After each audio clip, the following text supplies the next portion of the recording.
Seekor anjing merah yang baru lahir kemarin ternyata sudah tumbuh sangat besar. Padahal kemarin ia hanyalah seekor anjing kecil yang tinggal bersama anjing lainnya di sebuah gudang terbengkalai. Di saat itu, dua orang polisi datang lalu membawa anjing-anjing itu. Akan tetapi saat ia melihat sekitar, dirinya baru menyadari bahwa ia tertinggal sendiri. Anjing itu merasa sedih, lalu ia kembali bangkit dan mencoba untuk keluar. Untuk pertama kalinya ia melihat dunia luar. Sang anjing tak tinggal diam, dengan berani ia berlari di antara jalan yang ramai hingga langkahnya terhenti saat melihat sebuah kue kecil yang jatuh di tanah. Anjing itu mencoba memakannya, akan tetapi seekor burung berusaha merebut makanannya. Sang anjing yang kalah mencoba mengaum ke gerombolan para merpati lalu seorang kakek yang melihat anjing itu beda dari yang lain lantas membawanya pergi. Namun seorang anak perempuan yang melihat anjing itu, dia sangat suka dan berniat membawanya pulang. Akan tetapi ayahnya melarangnya untuk membawa anjing itu karena sang ayah tidak menyukai anjing lalu menyuruhnya mengembalikannya.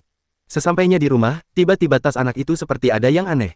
Ia mencoba mendekat lalu membuka tas itu. Ternyata anjing itu masuk ke tasnya yang membuat sang anak sangat senang. Ia meletakkan anjing itu di atas tempat tidurnya, namun sesaat kemudian anjing itu menghilang. Anjing yang merasa lapar mencoba mengambil roti sang ayah, namun secara kebetulan ayah yang melihat anjing itu menjadi sangat marah. Ia memerintahkan untuk segera membuang anjing itu, namun anak itu memohon untuk memberinya waktu bersama anjing itu semalam saja.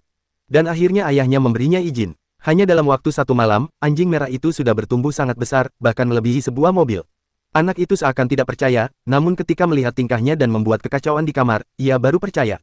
Anjing itu mengibas-ngibaskan ekornya yang membuat benda-benda di meja jatuh ke tanah, lalu anak perempuan itu buru-buru memanggil ayahnya. Saat ayahnya datang, ia sangat terkejut melihat pertumbuhan anjing merah itu yang begitu cepat. Ayahnya yang takut anjing itu semakin besar berencana membawanya ke dokter hewan untuk diperiksa, mereka membawanya menggunakan sebuah truk. Ketika baru saja naik, anjing itu melihat sebuah balon yang menarik perhatiannya. Dia mengejar balon itu dan mulai memainkannya. Aksi anjing itu tersebar di internet, namun akhirnya mereka berhasil membawanya ke rumah sakit hewan. Ketika melihat ukuran anjing itu, sang dokter seolah tak percaya karena ini pertama kalinya ia melihat anjing dengan ukuran yang tak wajar. Di saat yang bersamaan di luar seorang pria terjatuh dari gedung, di saat pria itu akan jatuh ke tanah, anjing itu datang tepat waktu dan menyelamatkannya. Orang-orang yang melihat kejadian itu bertepuk tangan atas aksinya.